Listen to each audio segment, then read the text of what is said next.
नमस्कार। आज हम एक ऐसे सफर पर निकलने वाले हैं जो सच में बेहद अनोखा है। हम इन काफी पुराने और डेंस हस्तलिखित नोट्स का एक डीप डाइव करेंगे जो भारतीय परंपरागत आभूषणों यानी गहनों के विषय पर लिखे गए हैं। ये पूरा का पूरा सिर से लेकर पैर तक का एक जबरदस्त गाइड है। चलिए बिना किसी देरी के शुरू करते हैं। तो चलिए सीधे इन नोट्स पर आते हैं। ये जो हस्तलिखित नोट्स हैं ना, इन्हें सिर्फ शब्द मत समझिएगा। इनमें सांस्कृतिक ज्ञान और इतिहास का एक पूरा खजाना छिपा है। एक तरह से ये पारंपरिक गहनों की दुनिया का फाउंडेशनल स्टडी मैप है, जहां हर एक आभूषण को बिल्कुल उसकी सही जगह के अनुसार सजाया गया है। अब ताकि इस लंबी चौड़ी लिस्ट को देखकर दिमाग थोड़ा घूम न जाए, इस पूरे सफर को एक लॉजिकल ऊपर से नीचे वाले सीक्वेंस में रखा गया है। ऑर्डर ऑफ अडॉर्नमेंट, उसके बाद सिर और कान के गहने, फिर नाक और दांत में जो डिस्टिंक्शन है वो देखेंगे, उसके बाद गले के भारी गहने, फिर बाजू, कलाई और हाथ, और अंत में कमर और पैरों के आभूषण। तो शुरुआत करते हैं पहले हिस्से से, ऑर्डर ऑफ अडॉर्नमेंट। ध्यान देने वाली बात यहाँ ये है कि इन गहनों को पहनने का एक बहुत ही स्ट्रिक्ट और बिल्कुल लॉजिकल सीक्वेंस होता है। और ये चीज़ इन नोट्स की शुरुआती लाइंस में ही ब्रिलियंट तरीके से क्लियर हो जाती है। एक सटीक 6 कदम का नक्शा है यहाँ। सबसे पहले सर और ललाट, वहां से होते हुए कान और नाक, फिर दांत और गला, उसके बाद बाजू और हाथ, वहां से कमर, और आखिर में पैर, एकदम ऊपर से शुरू होकर नीचे तक। अब जब पूरा ब्लूप्रिंट समझ आ गया है तो विश्लेषण की शुरुआत शरीर के सबसे ऊपरी हिस्से से करते हैं, सिर और कान के आभूषण। सिर पर सजने वाले कुछ में आभूषणों की लिस्ट देखिए। सिरपांच, उसके साथ मेमाद, और फिर शिसफूल, राखड़ी, बोरला और तावीत। हर एक का डिजाइन अलग, वैरायटी अलग, एकदम कमाल की कारीगरी झलकती है इनमें। अब यहां इन नोट्स में एक बड़ा ही इंटरेस्टिंग पॉइंट निकल कर आता है। एक आभूषण है जिसे मोड कहते हैं। ये रोज पहने जाने वाला गहना नहीं है, बल्कि इसे खास तौर पर सिर्फ विवाह या शादी की रस्मों के वक्त ही सिर पर बांधा जाता है। ये इसका एक बहुत ही स्पेसिफिक कल्चरल एक्सेप्शन है जो नोट्स में क्लियरली मेंशन्ड है।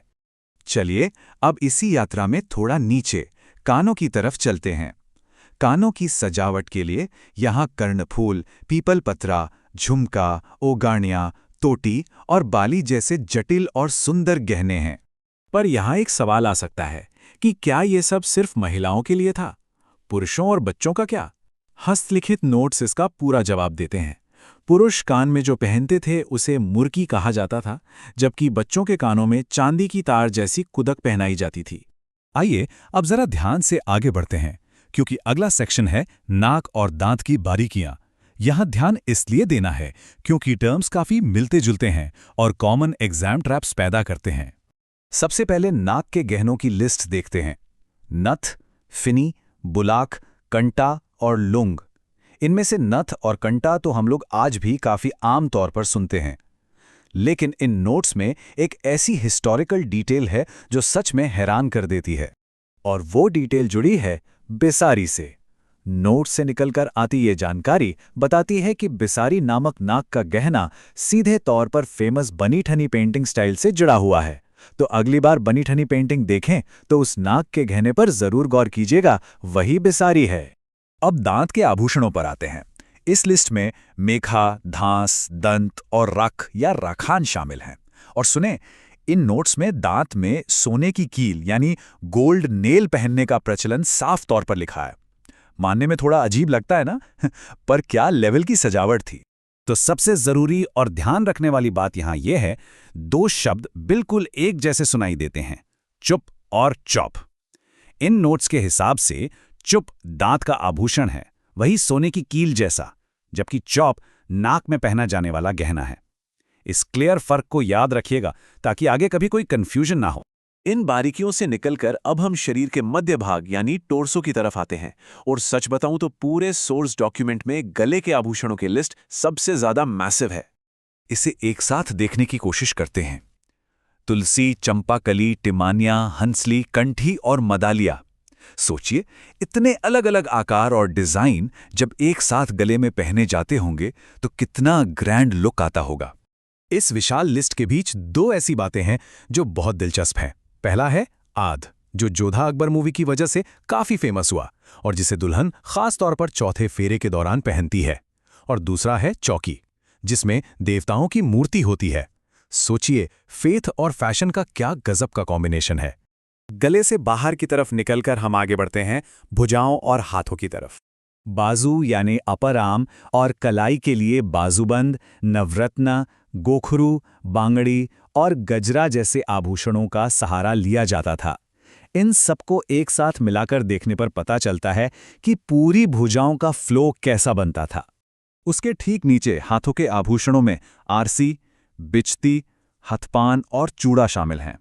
और यहाँ एक टर्म एक्सप्लिसिटली डिफाइन किया गया है नोट्स में, मौखड़ी। मौखड़ी किसी मेटल की नहीं बल्कि खास लाख की बनी चूड़ियां होती हैं।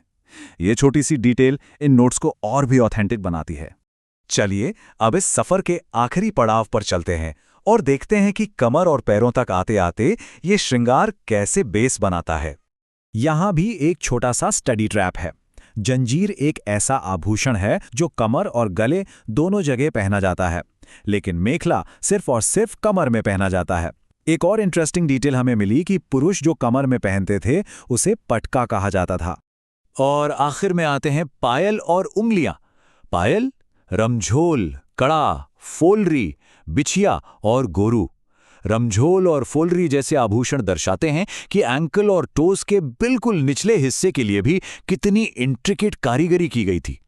तो सर से लेकर पैर तक इस कमाल के सिस्टम को डीकोड करने के बाद, एक लंबा सा सफर तय करने के बाद ये सोचना बनता है कि इन सैकड़ों गहनों में से वो कौन सा एक सिंगल पीस होगा जो उसको पहनने वाले के व्यक्तिगत इतिहास और उसकी कहानी के बारे में सबसे ज्यादा बताता होगा। आशा है इन नोट्स पर आधारित आज की इस चर्चा ने पारंपरिक गहनों और इतिहास को देखने का एक नया नजरिया दिया होगा।